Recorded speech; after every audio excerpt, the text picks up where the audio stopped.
दुर्लभो विषय त्यागो दुर्लभम तत्वदर्शनम दुर्लभा सहजावस्था सद्गुरु करुणा बिना।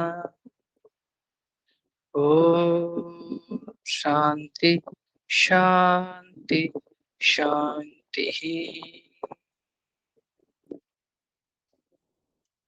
कोमलता पूर्वक अपनी आंखों को खोले।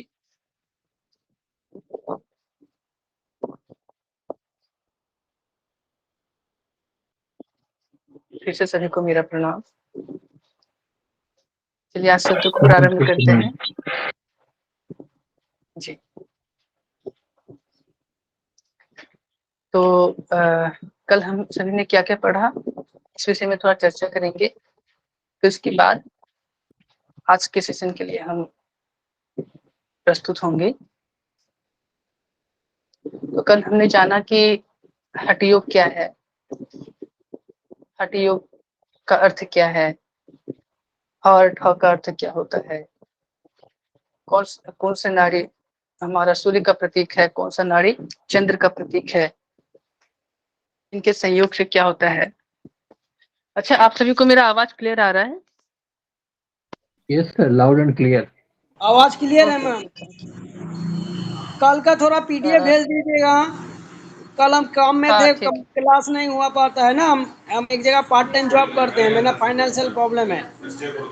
तो जिस ओके अमित जी, मैं आपको पीडीएफ सेंड कर दूंगा। और एक्चुअली अभी इधर बारिश हो रहा है, बारिश के कारण से थोड़ा इंटरप्शन हो सकता है। अगर कहीं दिक्कत हो मुझसे दोबारा पूछ लीजिएगा। ओके ओके मैम, नमस्कार नमस्कार, प्रणाम।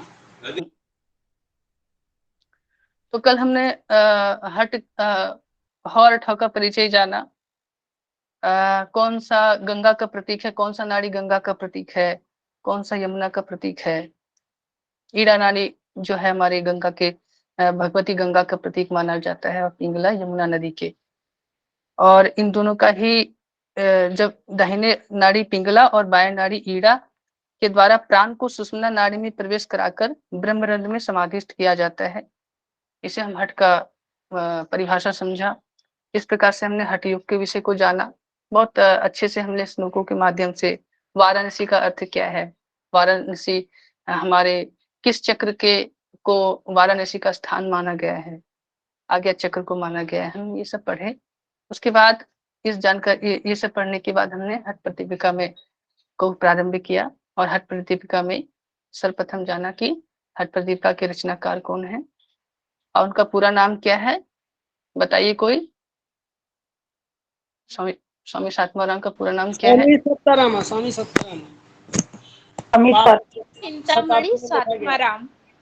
हाँ, चिंतामणि स्वात्माराम। और चिंतामणि स्वात्माराम के पिताजी का नाम क्या है?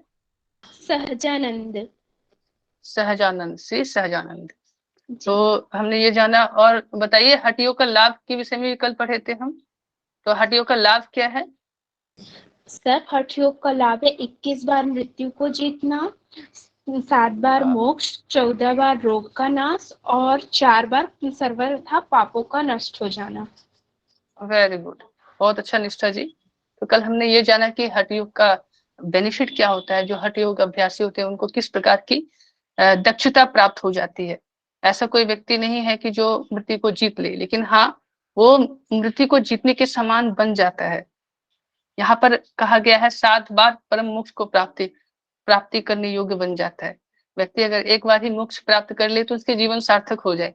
लेकिन हठ योग के अभ्यास से जन्म जन्मांतर के जो चक्रव्यूह है, उस चक्रव्यूह में क्या है कि व्यक्ति करीब 7 बार जो है मोक्ष को प्राप्त करने का सामर्थ्य उसमें उत्पन्न हो जाते हैं हठ योग के अभ्यास से। तो इस प्रकार से इनके बेनिफिट के बारे में कहा गया है। हमने यह भी जाना कि हठ योग का उद्देश्य क्या है, हठ योग का लक्ष्य क्या है कि राजयोग की प्राप्ति करना।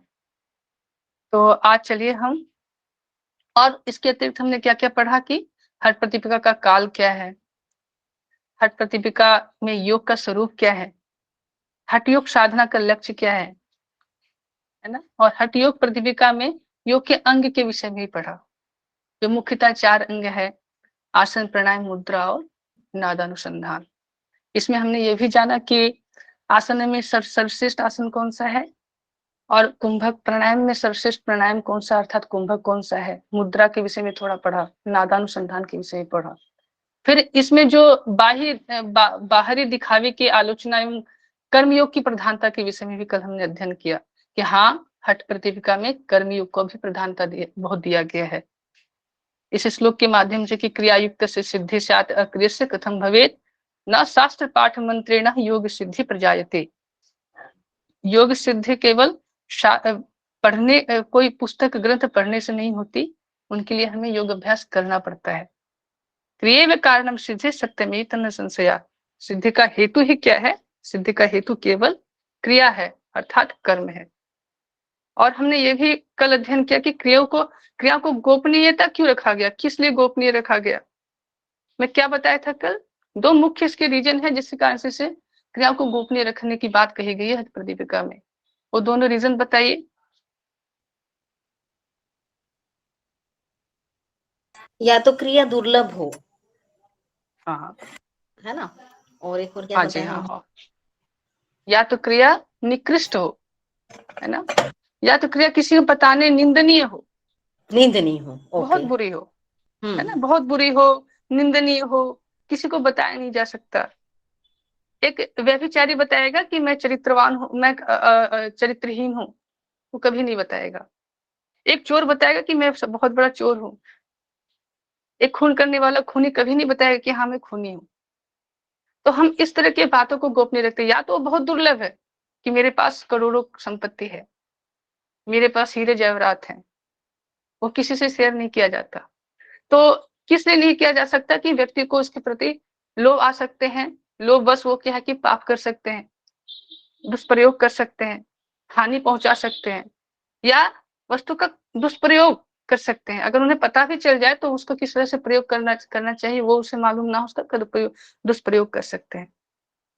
चलिए, इसके अतिरिक्त हमने क्या पढ़ा कि अतिशोक्त अलंकार के विषय में पढ़ा। अतिशोक्ति अलंकार का अर्थ क्या होता है कि बात को बढ़ा चढ़ा कर बताना।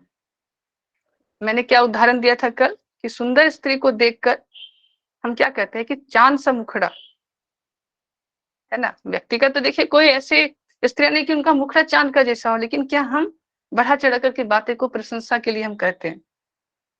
मृत्यु पर विजय प्राप्त करना, सभी रोग समाप्त हो जाना, बूढ़े का भी जवान हो जाना, तो इस तरह की बातें कही गई है। तो हमने इस चीज को कल बहुत अच्छा से अध्ययन किए थे, चर्चा किए थे। तो आइए, और हठ प्रदीपिका के आज उपदेश का संक्षिप्त परिचय हम पढ़ेंगे। उसके बाद हम हठ प्रदीपिका के प्रथम उपदेश में एंटर करेंगे, और डिटेल्स में हम सभी हठ प्रदीपिका के प्रथम उपदेश को जानेंगे कि उसमें हर एक मंत्र जो है, श्लोक है, उसका अर्थ क्या है। उस विषय को आज अच्छा से अध्ययन करेंगे। तो मैं स्क्रीन शेयरिंग कर रहा हूँ आप सभी से। तो कल हम थोड़ा सा इस प्रथम उपदेश के विषय में संक्षिप्त में परिचय प्रारंभ किया था। तो जिसमें हमने कल क्या क्या पढ़ा कि हठ प्रतिपिका के सभी कितने उपदेश है, 5 उपदेश हैं। तो हठ प्रतिपिका के सभी 5 उपदेशों के विषयों का संक्षिप्त अवलोकन करेंगे। आज फिर से हम इसी चीज को प्रारंभ करते हैं। कल हमने प्रथम उपदेश में क्या देखा कि प्रथम उपदेश में स्वामी स्वात्माराम जी ने सर्वप्रथम आदिनाथ शिव एवं उनके बाद सभी योगियों को नमन करते हुए हठ योग विद्या का उपदेश प्रारंभ किए हैं, जिनमें कुछ के नाम मैं बताया था, और साथ ही साथ हमने उस श्लोक को भी पढ़े थे। तो प्रियंका जी आज उपस्थित हैं ग्रुप में। जी प्रियंका जी, एक बार वो श्लोक फिर से बताइएगा कि प्रथम उपदेश में क्या है कि 33 गुरुओं का नाम बोला गया है। और सभी से मैं कल बोला भी था कि आपका ये होमवर्क रहेगा, मैं थर्सडे को आप सभी से सुनूंगा। तो इस चीज का ध्यान रखिए, उसे याद करना शुरू करें, क्योंकि ये बहुत इंपॉर्टेंट है सारे गुरुओं के नाम, क्योंकि ये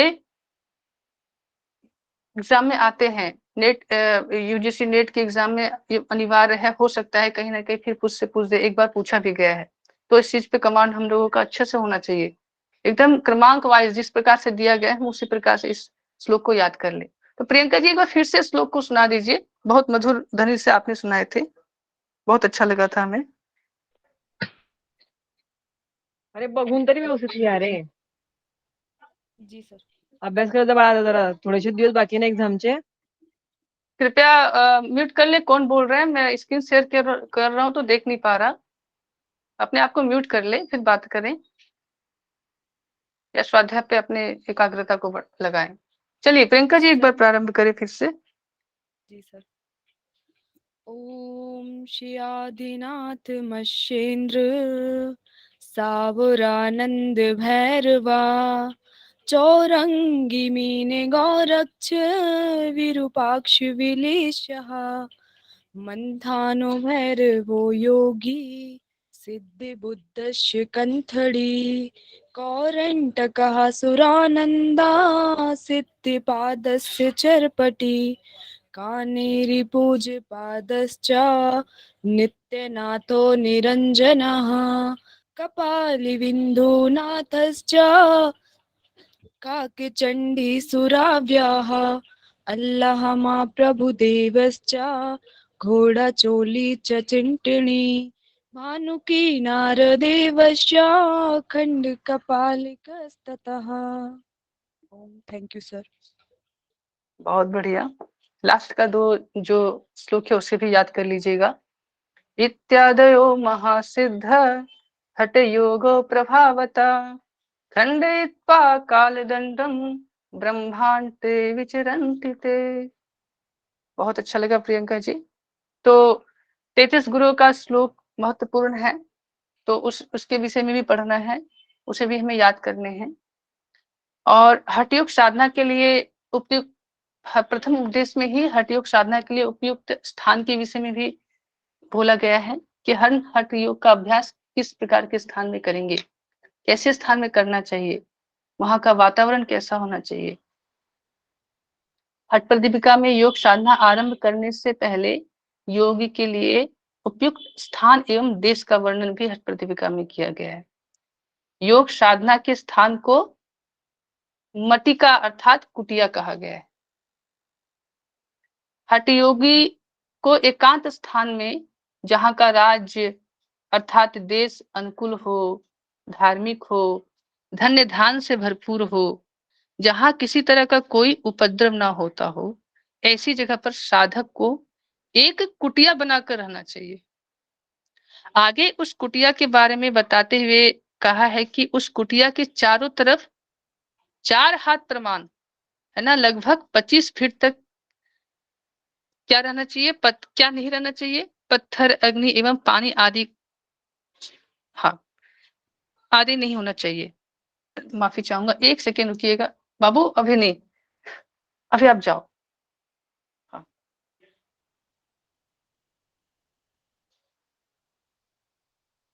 नहीं होना चाहिए. तो 4 हाथ प्रमाण, लगभग 4 हाथ का अर्थ क्या होता है कि लगभग 25 फीट तक पत्थर, अग्नि एवं पानी आदि नहीं होना चाहिए. उसका द्वार कैसा होना चाहिए कुटिया का, उस विषय में बताया गया है कि उस कुटिया का द्वार अर्थात योग करने का जो कुटिया है उसका द्वार छोटा होना चाहिए. कोई छिद्र अथवा बिल ना हो, जमीन समतल हो अर्थात ऊंची नीची ना हो, ज्यादा बड़ा स्थान ना हो, और कुटिया गोबर से निपा हुआ हो, साफ एवं स्वच्छ हो, कीड़े आदि से रहित हो. उसके बाहर मंडप, यज्ञ वेदी, कुआं आदि से संपन्न होना चाहिए. साथ ही कुटियों के चारों तरफ दीवार, पानी होनी चाहिए ताकि कोई जंगली जानवर या पशु अंदर ना आ सके. तो इस प्रकार से उनके स्थान के विषय में वर्णन किया गया है.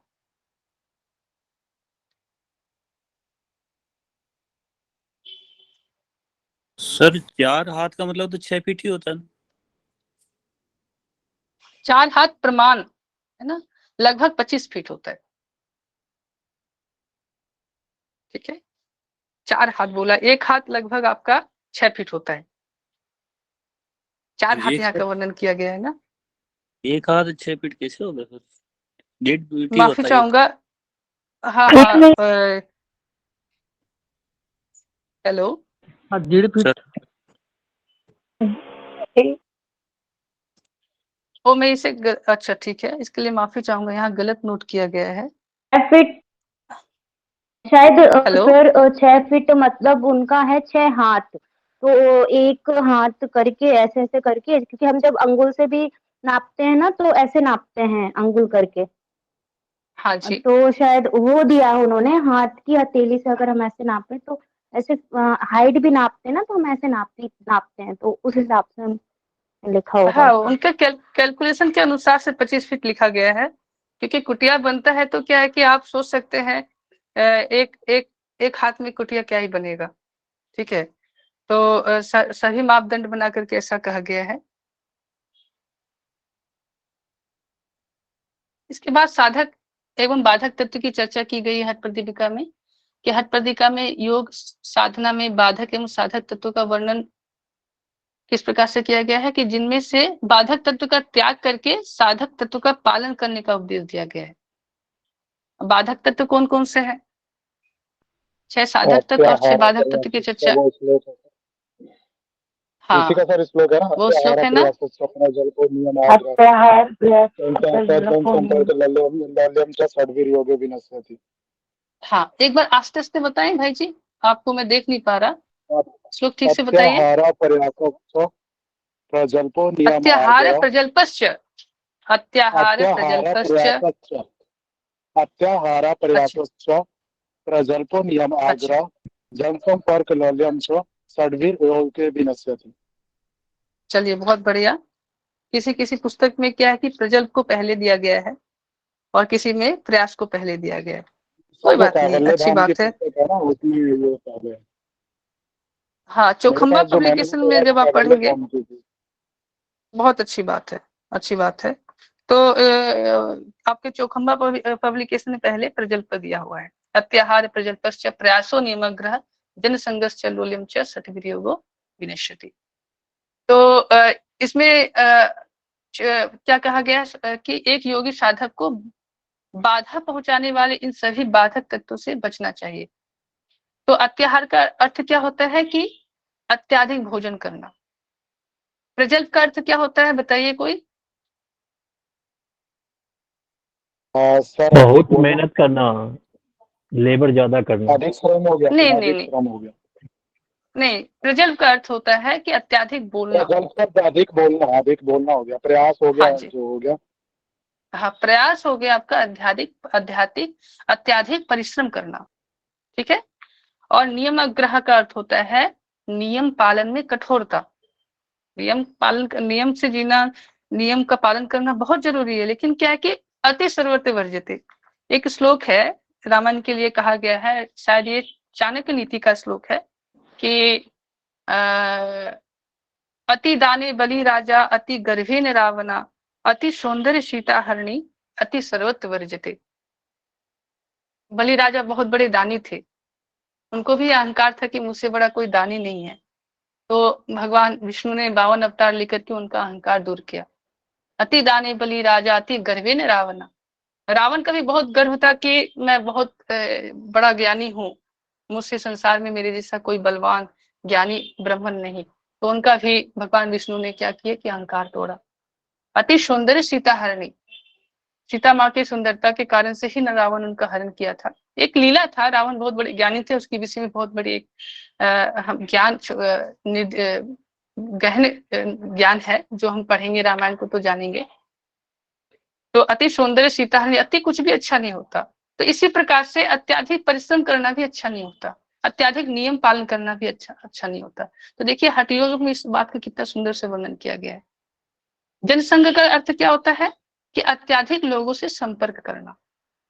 आप ज्यादा व्यक्तियों से मिलेंगे, ज्यादा आप बातें करेंगे, तो क्या होगा कि आपका मन स्थिर नहीं रहेगा, आपका मन उनके बातों पे ही लगा रहेगा, आप उन्हीं के बारे में सोचते रहेंगे, तो अपने लक्ष्य को कैसे पाएंगे? किस प्रकार से आप नेट क्वालिफाई करेंगे, जेआरएफ क्वालिफाई करेंगे? क्योंकि आपको उनको भी तो एक टारगेट बना के चलना है, उनके लिए आपको अध्ययन करना है, और ऐसा आपको इन्वायरमेंट आपको खुद से बनाना है।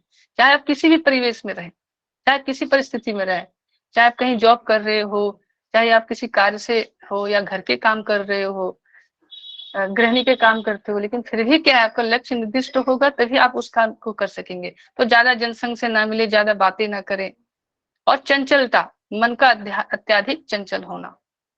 योग साधना में सफलता प्राप्त करने की इच्छा रखने वाले साधक को चाहिए कि बाधा उत्पन्न करने वाले इन सभी तत्वों को अपने व्यवहार से सर्वथा दूर रखें। अब इसके अतिरिक्त साधक तत्व के विषय में भी यहाँ पर वर्णन किया गया है। साधक तत्व कौन कौन, कितने कितने साधक तत्व हैं हठ प्रदीपिका में, बताइए। उत्साहात् साहसात् आर्यात् तत्वज्ञानात् निश्चयात् जनसंपर्क परित्याग षड्वी योगे प्रसिद्ध्यति। हाँ, बहुत बढ़िया। तो इसमें योगी द्वारा इन साधक तत्वों का पालन करने से साधना में सफलता प्राप्त होने में आसानी रहती है। तो वो साधक तत्व कौन से हैं कि उत्साह, दूसरा साहस, आप में उमंग रहना चाहिए। आप कुछ पाना चाहते हैं उसके प्रति क्या है कि आपको सबसे अवेयर रहना चाहिए, आपका इंटरेस्ट रहना चाहिए। You have keen to achieve your destination whatever you want. साहस होना चाहिए। You should be a brave. Okay, आप में वो गुण रहना चाहिए, आप में पेशेंस चाहिए। आप में अगर धैर्य नहीं रहेगा तो आप कोई भी कार्य को, कोई भी अध्ययन करने के लिए, विद्या अध्ययन में क्या है, हठयोग की कहें तो हाँ जी, सटकर्मा की ले सकते हैं ना, क्योंकि सटकर्मा में हाँ बिना जी, साहस के नहीं किया जा सकता, चाहे वो धोती है चाहे दंड धोती है। जी आपका कहना सही है। इसलिए आसन, इसलिए क्या है कि इस प्रकार के प्रथम उपदेश में ही बता दिया गया है। पहले हमें यही चीज को ध्यान करके बताया गया है कि आप कोई भी क्रिया करें, चाहे योग अभ्यास करते, चाहे कोई आसन करते, इसमें मयूर आसन करने के लिए बात कही गई। अगर आप में धैर्य नहीं रहेगी, आप में चंचलता रहेगा, तो आप किस प्रकार से अपने आप को बैलेंस कर पाएंगे, किस प्रकार से आप इतने कठिन कठिन क्रियाओं को कर पाएंगे। तो सब चीज में हमें क्या है, पेशेंस। इसमें नहीं, हमारी जिंदगी में भी पेशेंस की बहुत आवश्यकता है, चाहे कुछ कोई भी क्षेत्र में रहे। ऐसा नहीं कि कोई जवान बॉर्डर पे रहते हैं तो दुश्मन को देखते ही वो गोली चला देते हैं।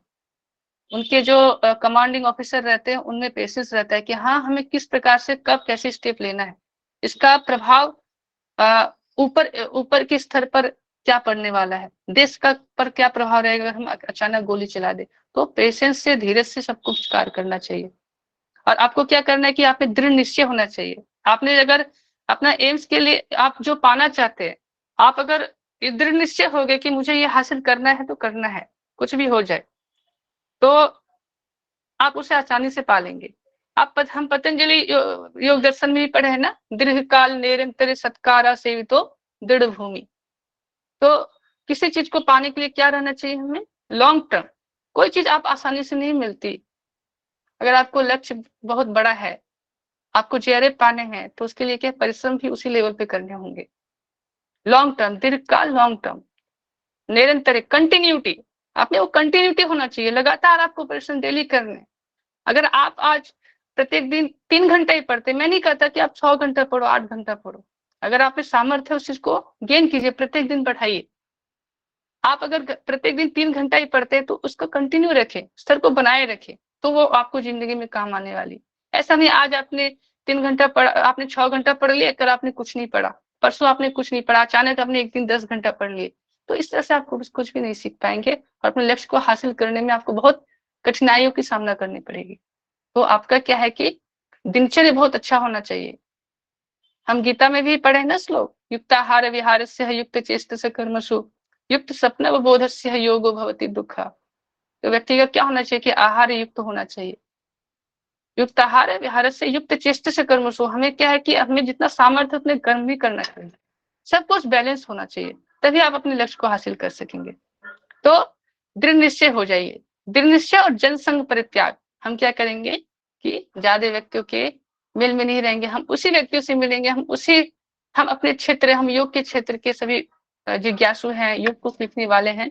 तो हमें क्या करना चाहिए, योग को अध्ययन करना चाहिए और हम अपनी संगत भी उसी प्रकार बनाएं जो योग से रिलेटेड है ना, जो योग को जानने वाले हैं, जो योग को सीखना चाहते हैं, जो जेआरएफ को पाना चाहते हैं। हम अगर चाहे तो ग्रुप स्टडी भी कर सकते हैं, एक साथ हम आगे बढ़ सकते हैं, सभी के साथ एक साथ पढ़ाई कर सकते हैं। ऐसे ऐसे अपने विचार को रखें और ऐसे व्यक्तियों से मिले और कम मिले और ज्यादा अध्ययन पे फोकस करें। तो साधक तत्व के पालन से साधना में सिद्धि प्राप्त होने में सहायता मिलती है। इसलिए ग्रंथकार कहते हैं कि साधना काल में योगी को इन सभी साधक तत्वों का पालन करना चाहिए। इनका पालन करने से ही साधना में मजबूती आती है। अब देखिए आगे योग साधना में क्या कहा गया है कि यम और नियमों के विषय में भी वर्णन किया गया है ना। तो बताइए कि हठपदीपिका में कितने यम का वर्णन किया गया और कितने नियम का? 10 10 10 यानी 10 10 यम और 10 नियम। तो 10 यम कौन कौन से हैं बताइए, कोई बताइए। अहिंसा, सत्य, अस्तेय, ब्रह्मचर्य, क्षमा, धृति, दया, आर्जव, मितः, शौच।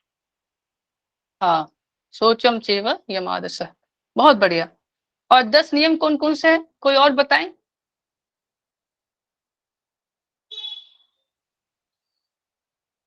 तपः संतोष आस्तिक्यम, हाँ बताइए। सत्य, संतोष, आस्तिकता, दान, ईश्वर पूजन और सिद्धांत, वाक्य, श्रवण, मति, हाँ तप और उत्तम। हाँ, एक एक लज्जा, याद नहीं है। लज्जा भी है ना। हाँ जी हाँ, लज्जा भी है। जी। तो तपः संतोष आस्तिक्यम, दान ईश्वर पूजनम, सिद्धांत वाक्य श्रवणम, ह्रीमतिश्च तपोहतम, नियमाद संपृक्ता योग सार्थ विचारते। तो इस प्रकार से 10 नियम की भी चर्चा की गई है, हम इसे विस्तार रूप से पढ़ेंगे। लज्जा भी आएगा। हाँ जी, कहा गया है ना सिद्धांत वाक्य में ही जो शब्द का प्रयोग किया गया है वो लज्जा के लिए किया गया है, लज्जा भी आएगा इसमें 10 नियम में। अब इसके अतिरिक्त इसमें 15 आसन के विषय में वर्णन किया गया है, हमने कल भी थोड़ा संक्षिप्त में जाना। तो 15 आसन का जिक्र किया गया है, तो वो 15 आसन कौन कौन से हैं वो बताएं।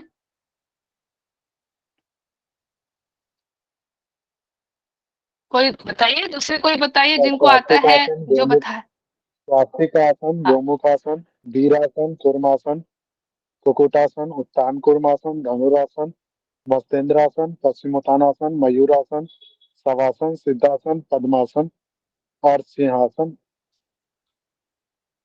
और एक क्या है 15 आसन अंतिम? है इसमें, तो ये हाँ जी, भद्रासन। हाँ, भद्रासन, वेरी गुड। तो इसे याद करना है ना, सभी को कंठस्थ होना चाहिए।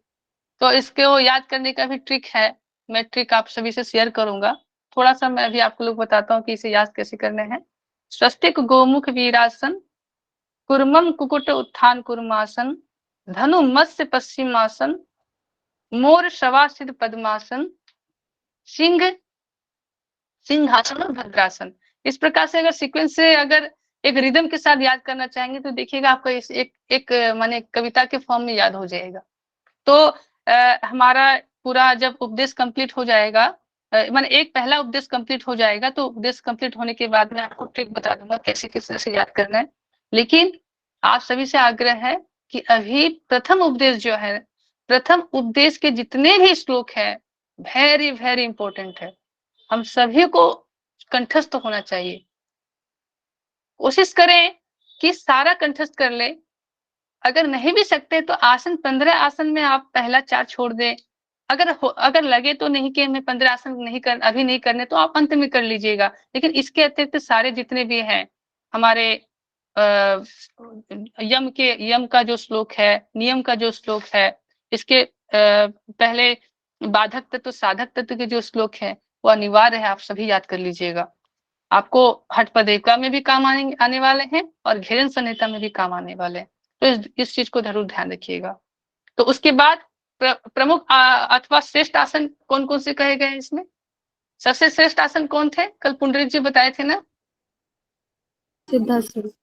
सिद्धासन। लेकिन इसमें 4 आसन को प्रमुख माना गया है, उसमें से सर्वश्रेष्ठ सिद्धासन को माना गया है। तो वो 4 आसन कौन कौन से वो बता दीजिए। सिद्धासन, सिंहासन, भद्रासन। बहुत बढ़िया, है ना। सिद्धम, पद्मम, सिंहम और भद्रम, है ना। आप इस तरह से याद रखेंगे सिद्धासन, पद्मासन, सिंहासन, भद्रासन, तो हो सकता है कि आप कोई एक भूल जाए। तो सिद्धम, पद्मम, सिंहम, भद्रम एक वर्ड है। आप खाना बना रहे हैं, आप इसी को दोहराते जाए, देखिए आपके कंठस्थ हो जाएंगे, आपके वाणी में बैठ जाएगी बातें। तो 4 आसन है जिसमें से प्रमुख सिद्धासन है। तो आहार का महत्ता, इसके अतिरिक्त क्या यहाँ पर बताया गया कि प्रिंसिपल क्या है, आहार का महत्व क्या है, उसके विषय में भी बहुत अच्छे से हठपदिका में स्वामी शांताराम ने महत्व बताए हैं। महत्व को ध्यान रखते हुए इसका पहले अध्याय में वर्णन किया है। इसमें आहार को कई भागों में बांटा है, जिसका वर्णन किस प्रकार से है कि मिताहार, योगियों को आहार कैसा ग्रहण करना चाहिए, मितकर होना चाहिए, है ना, हितकर होना चाहिए। और अपथ्य, निषेध या वर्जित आहार के विषय भी वर्णन किए गए हैं। कौन कौन से आहार अपथ्य में आते हैं, किसे नहीं खाना चाहिए, हम इसे भी डिटेल्स में पढ़ेंगे। योगियों के लिए वर्जित आहार, अच्छा पथ्य या हितकर आहार कौन कौन से हैं, योगी को कैसा आहार ग्रहण करना चाहिए, उसके विषय में भी हम डिटेल्स में पढ़ेंगे। तो इतने विषय हम किस में पढ़ेंगे, हम प्रथम उपदेश में पढ़ेंगे।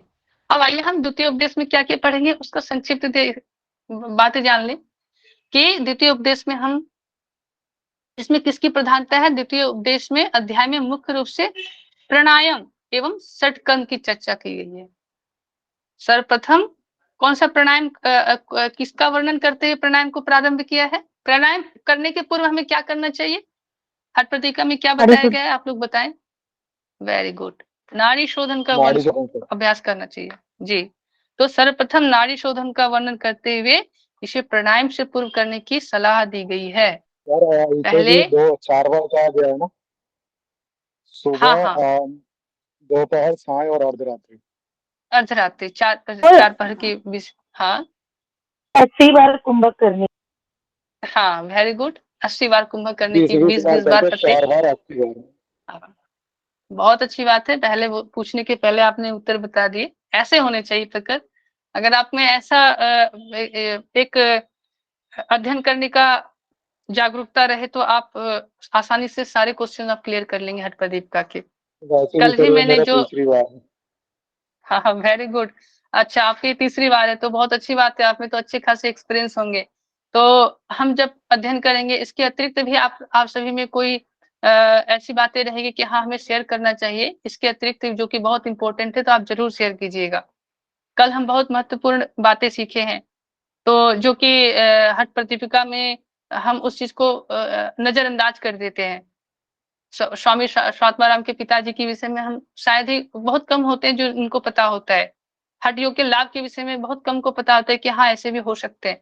तो इस प्रकार से अगर आप में कोई भी ऐसी नॉलेज हो तो आप जरूर शेयर करें, जिससे कि सभी में ज्ञान का भी वृद्धि हो और साथ ही साथ वो हमारे नेट एग्जाम में भी बहुत अच्छी से काम आ सके।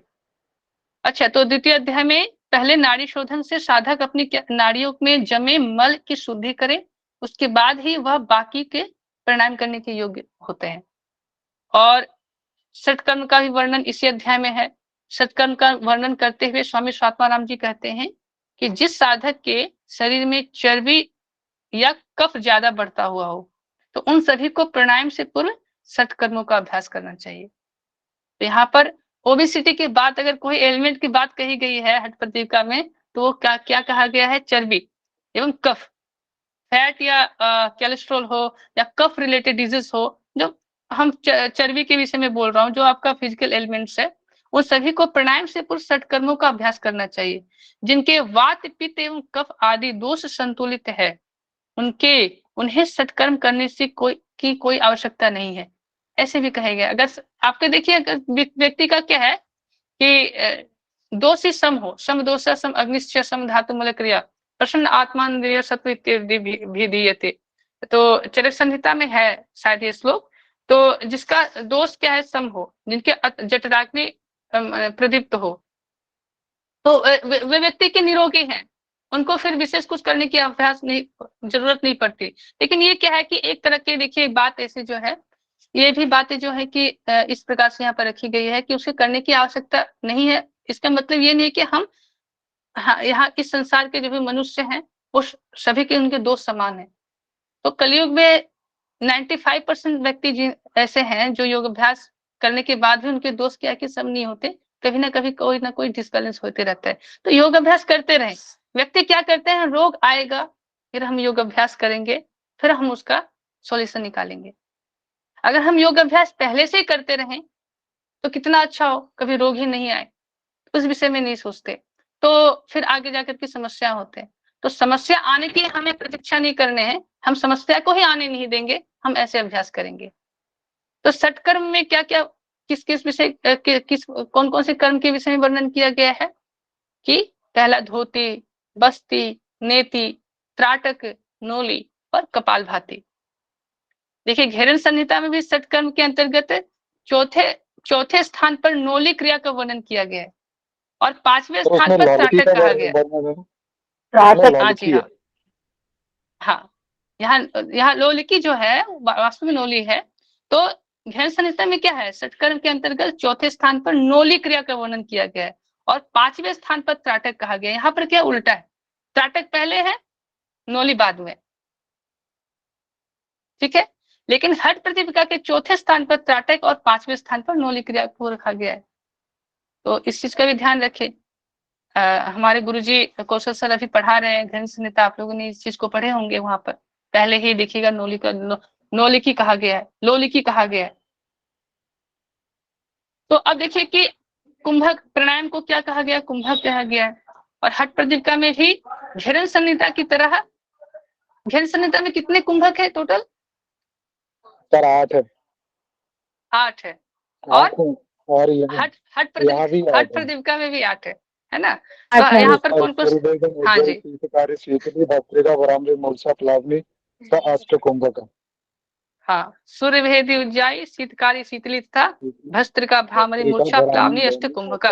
पलावनी पलावनी और शीतकारी नहीं है घेरन में। शीतकारी किसमें? घेरन में नहीं है। हाँ घेरन में पलावनी और शीतकारी नहीं है। यहाँ पे सहित और केवल सहित है, तो यहाँ पर केवल हम है। क्या है कि शीतली और भस्त्रिका। तो यहाँ पर हम डिफरेंशिएट भी कर रहे हैं, घेरन संहिता और हठ प्रतिपिका में डिफरेंशिएशन भी हो रहा है, साथ ही साथ सिमिलरिटीज को भी देख रहे हैं। यहाँ पर प्राणायाम 8 इसमें भी है, प्राणायाम उसमें भी है, लेकिन क्या है कि इसमें शीतकारी और प्लावनी का वर्णन किया गया है और घेरन संहिता में उसका वर्णन नहीं किया गया है। जिस प्रकार से देखिए यहाँ पर सिमिलरिटीज क्या है, सटकर्म में भी यहाँ पर भी 6 है, वहां पर भी 6 है, लेकिन यहाँ पर त्राटक पहले बोल दिया गया है, उसमें त्राटक बाद में बोला गया है। तो इस चीज का हमें बहुत ध्यान रखना है। आपको क्वेश्चन आ सकते हैं कि सटकर्म हठ प्रतिपिका के अनुसार सटकर्म में पहले हाँ पूछ लेते हैं, तो ये बहुत इंपॉर्टेंट है इस चीज को हमें चौथे अंग पे क्या है या तो त्राटक कौन से अंग पे है, ऐसे करके एकदम, इसलिए सीक्वेंस वाइज हमें याद करना है। अगर हम श्लोक याद कर ले तो हम इस चीज को भूलेंगे नहीं। तो चलिए अच्छी बात है। अब इसके बाद देखिए तृतीय उपदेश है, प्राणायाम हो गई। द्वितीय उपदेश में हठ सिद्धि के लक्षण के बारे में विषय में बताया गया है।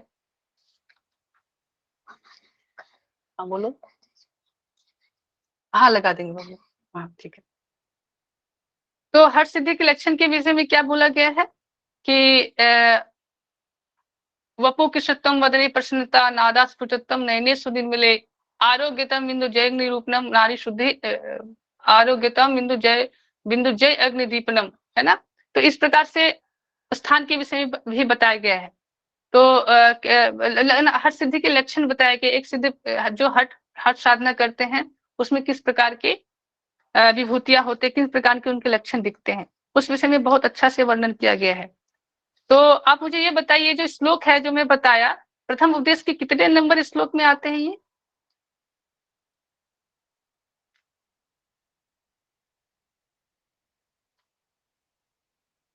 याद है आप सभी को? किस चीज का? वो बताया गया है हठ योग का। हाँ हठ योग, ये लक्षण, हाँ द्वितीय अध्याय के कितने नंबर श्लोक है ये? हठ सिद्धि के लक्षण के विषय में कितने नंबर श्लोक में बताया गया है? हाँ द्वितीय उपदेश में कितने नंबर श्लोक है ये बताइए मुझे, कोई भी बताएं।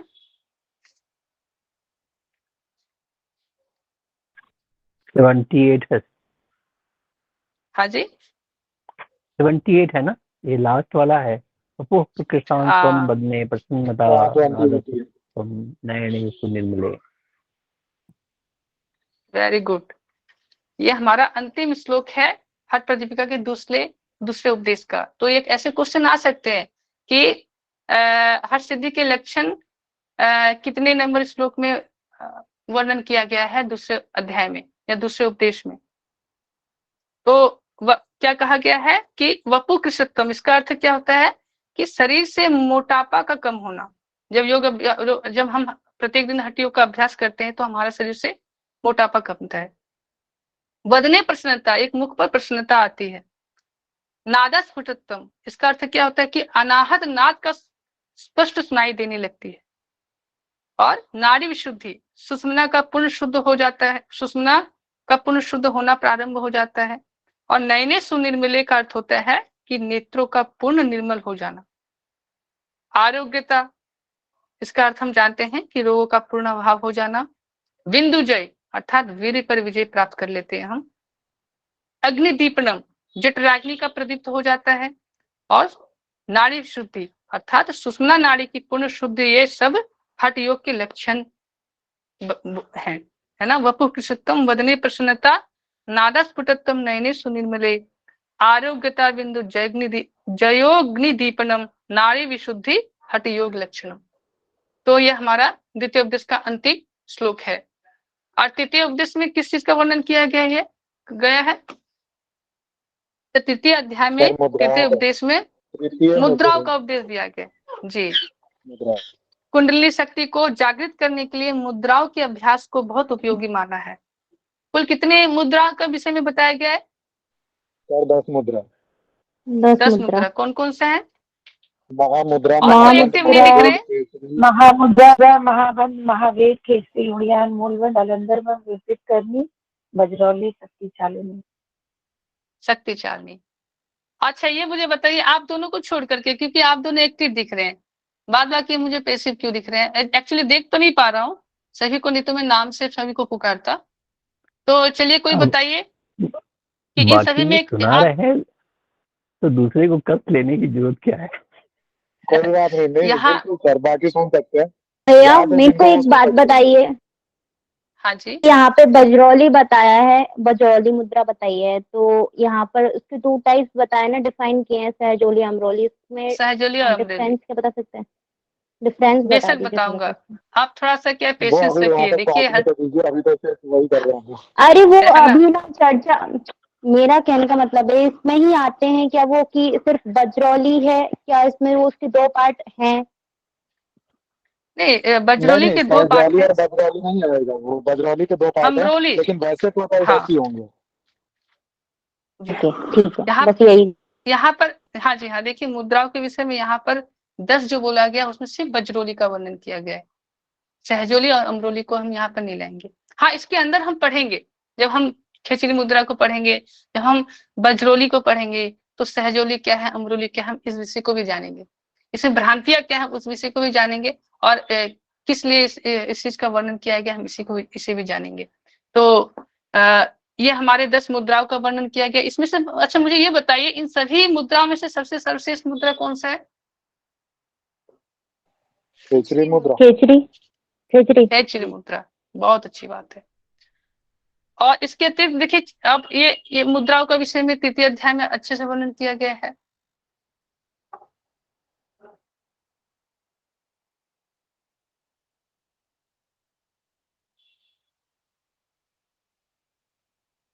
गुरुजी ने यहाँ पर एक अच्छा प्रश्न दिया है कि हठ पत्रिका के मुताबिक योग शास्त्र का आधार क्या है?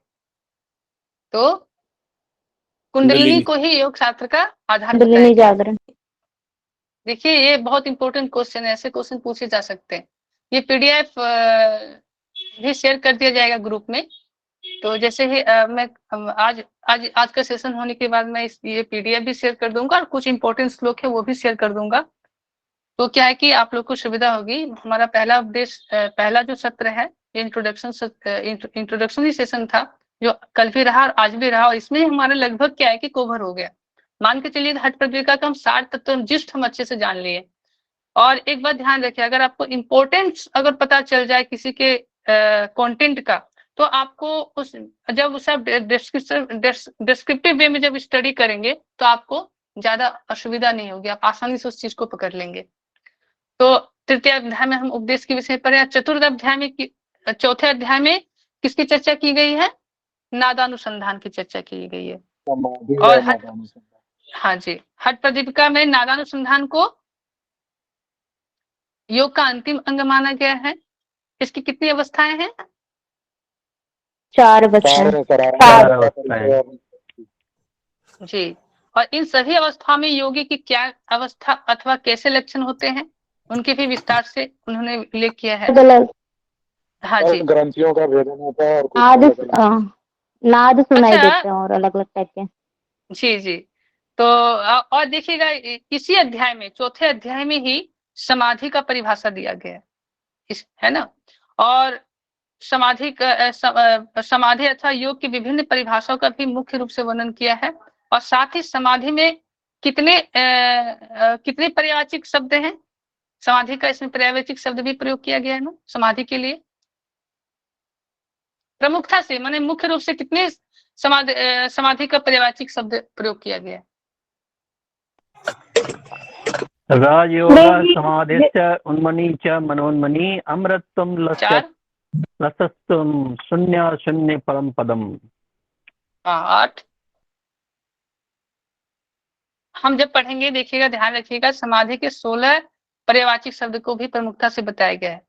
और शरीर में स्थिर कितने नाड़ियों का वर्णन की बात कही गई है, 72,000 नाड़ियों का वर्णन भी यहीं पर किया गया है। जी। इन सभी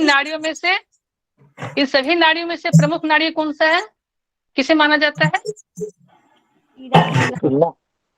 सुषुम्ना को। हाँ, सुषुम्ना को प्रमुख माने गए हैं। जी।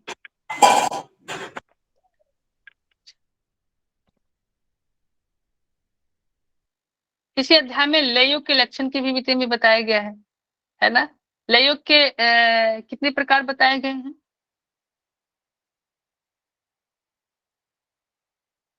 सवा करोड़ की। हाँ, चलिए, ये हमारा 4 मुख्य उपदेश है जिसके विषय में स्वामी स्वात्माराम जी ने वर्णन किए। लेकिन इसके अतिरिक्त हम पंचम उपदेश भी पढ़ेंगे। वह सबसे छोटा अध्याय है और इसका मुख्य विषय क्या है कि योगिक चिकित्सा। इस 5वें अध्याय में स्वामी स्वात्माराम ने गलत विधि से योग क्रिया करने पर उत्पन्न होने वाले रोगों के उपचार का उपदेश किया है। तो स्वात्माराम जी ने क्या मुख्य रूप से 4 ही उपदेश किए हैं। तो इसके अतिरिक्त भी इम्पोर्टेंट श्लोक है जो कि स्वामी जी का ही है, स्वात्माराम जी का ही है, लेकिन उसको पंचम अध्याय में कंजेस्ट किया गया है। तो उसमें क्या सीखेंगे, इसमें मुख्य रूप से वात पित्त एवं कफ शरीर में स्थान एवं उनके कार्य का वर्णन किया गया है। इसके बाद वात पित्त एवं कफ से होने वाले रोगों की संख्या के बारे में ही बताया गया है। अच्छा, मुझे ये बताइए, अगर वात असंतुलित हो जाए तो कितनी प्रकार की रोग उत्पन्न होती है? 80 प्रकार की। 80 प्रकार की। जी। और पित्त क्या संतुलित हो जाने पर? 40। जी। और कफ के असंतुलित हो जाने पर? 20 प्रकार के। जी। तो ये रेशियो ध्यान रखिएगा, ठीक है। 80, 40 और 20, 8:4:2।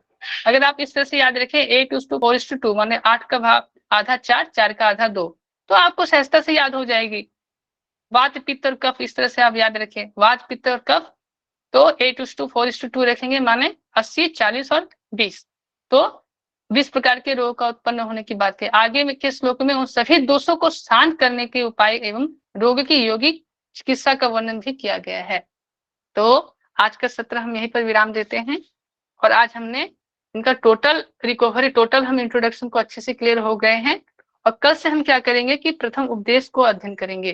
प्रथम उपदेश को अध्ययन करते हुए हम श्लोक किस तरह से पढ़ना है उस चीज को भी देखेंगे, और हर एक श्लोक का किस प्रकार से स्वामी स्वात्माराम जी ने प्रारंभ किया है और उसका अर्थ क्या है, कौन कौन से नाथ संप्रदाय के जो 33 गुरु हैं वो उनका नाम क्या है, हम इसके डिटेल्स में अध्ययन करेंगे। 15 आसन के विषय में तो हमने जाना, उस 15 आसन में से कौन से प्रमुख आसन है और उसके लाभ क्या है, 15 आसन में किस किस आसनों के लाभ के विषय में बताया गया है, वो हमें किस प्रकार से करना चाहिए, उस विषय को हम अच्छे से अध्ययन करेंगे। तो आज का सत्र यहीं पर विराम देते हैं।